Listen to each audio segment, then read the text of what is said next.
Hey everybody, welcome back to part 3 of DIY boomboxes in Texas. Build your own mini keg. I'm trying to get the camera set up here. It's been a while since I've done a video like this. Now, this is a kind of a step 2.0, 2.1. Let me show you here. We're going to go ahead and take the speakers out of the package. And like I said, you want to use a 5.25-inch speaker. I prefer the kickers myself. I've tried those speakers. They tend to have the best sound.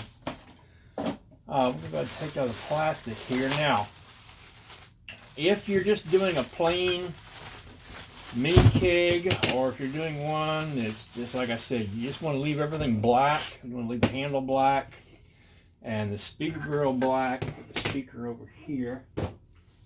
That's perfectly fine. And it'll look just as good however you want to do it. Now, if you're going to do that, go ahead and skip this video and go on to the next video if you don't want to paint. If you do want to paint, go ahead and watch this video here, and I'm going to give you all some tips on doing your painting. So, if you want your paint to stick, especially to the plastic, there's a few steps you're going to have to do. When plastic is manufactured, the manufacturer puts a special UV coating in here, and what that does is that protects this from the sun. The UV light from the sun will eventually break down plastic over time, so they put a special coating on here. The thing is, though, that paint will not stick to that coating very well at all. If you try to spray paint plastic, if you ever tried, the paint will just peel and flake right off. So what you got to do is you got to kind of trick it. So the best way to do that is get you some green Scotch-Brite pads. They're very inexpensive. You can get them from the hardware store. You might even be able to get them at the grocery store. I never looked, but any hardware store has them. Really inexpensive. And but you got to get every single surface here. Make sure we're looking at it right here. I can't see what I'm looking at. So, and even though the handle's metal, I go ahead and do it anyway, just be on the safe side. Now this speaker here, it's going to be for a future project. I've already got the other one painted up, which I'll show you in a minute. So what you want to do is, I'll go ahead and cut it into a smaller, more manageable piece.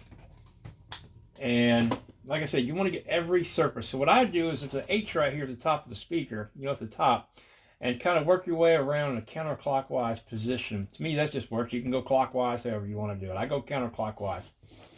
So what I like to do first is go ahead and get the inside here of all these little grooves of the speaker. So go ahead and take the corner and just go ahead and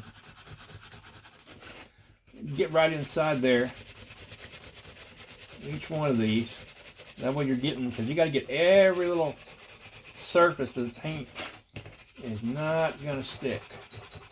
And you go around like that. When you get to the end, now you want to go ahead and get all the sides and the top there. So you go ahead and make sure you get the front there. And go ahead and get that. And then when you get this one, go ahead and get the edges there. Get the top. And I go ahead and do the inside there as well. Don't forget that part there. And get all the edges that are there. And you'll work your way around. Then, go ahead and do the flat spots that are right there. And don't forget the inside as well. And you can see it's going to start getting a dull color.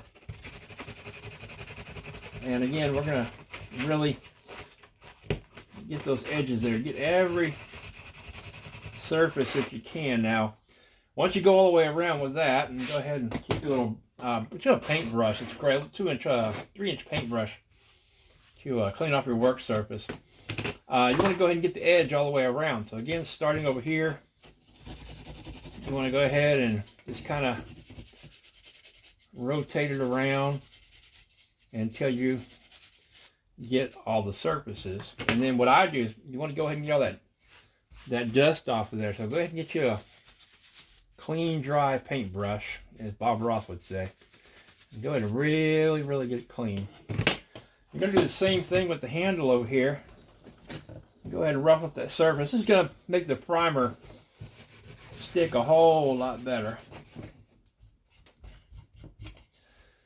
And go ahead and get all all the surfaces that you need to get. Make sure you get the edges there too. Don't forget the edges.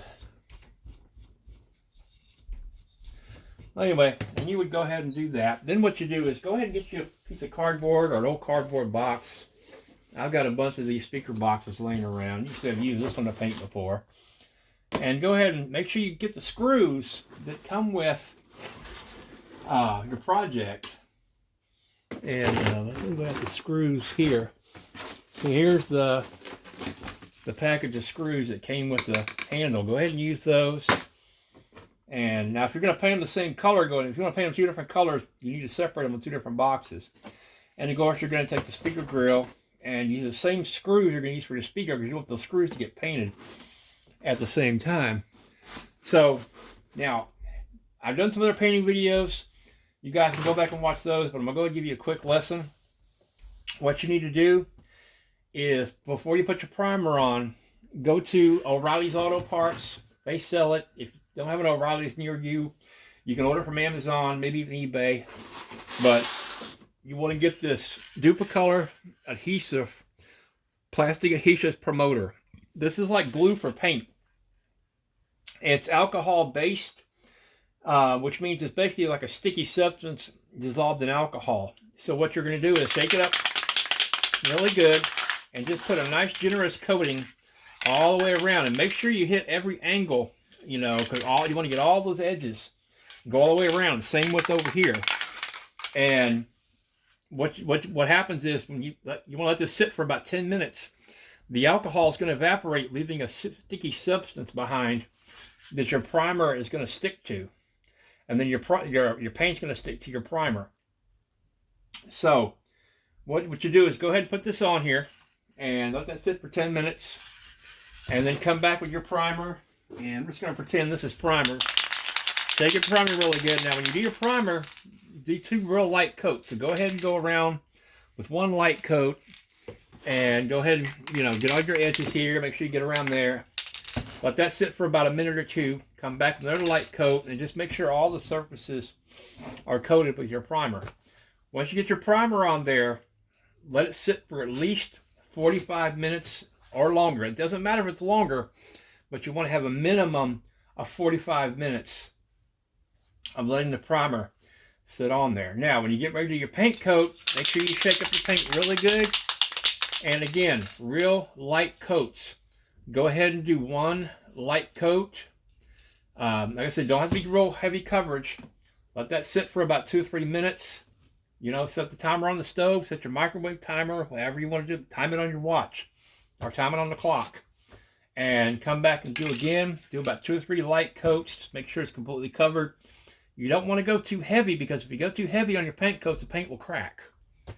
Now, I normally, as a rule, I don't like putting clear coat on plastic, because sometimes it causes the paint to crack. You can, just matter of personal preference. I normally don't. I just go with the paint coat. You could, you know, do it on the handle. Up to you, because it will be being touched. You can put a clear coat on your handle, but I normally don't put a clear coat on the plastic speakers. So once you get that done, let me find mine here. This is what you're going to have. That's because we're doing the green Joseki box. I went ahead and painted this green, and this is a meadow green. I think it looks pretty good. It's not an exact match, but I think it's pretty close, and it's going to look good. Or you could paint it red, or, you know, whatever colors that you like. I thought about doing the handle red and this green, but then I forgot and ended up painting them together. But that's okay. But that's basically what it's going to look like once you get it painted. Now, here's a rule of thumb. Once you put your paint on here, let it sit for at least 24 hours. This has been painted for, it's 5 o'clock now. This has been painted for about 30 hours, or close to 30 hours. So it's nice and dry. And you can see how we got the screws are painted the same color, so it's all going to match. So, anyway, that's how you go ahead and do your paint. But what we're going to do right now in the next video is we're going to lay out our holes for the drilling, and we're going to do our lining of the dyno mat, and we'll show you all that. So anyway, thank you all so much for watching. This is video 3 of how to build a Bluetooth speaker mini keg. Video 4 is coming right up. So stay tuned. Thank you for watching. Please hit that like button. Please subscribe so you know when I'm putting up a new video. And we'll see you next time.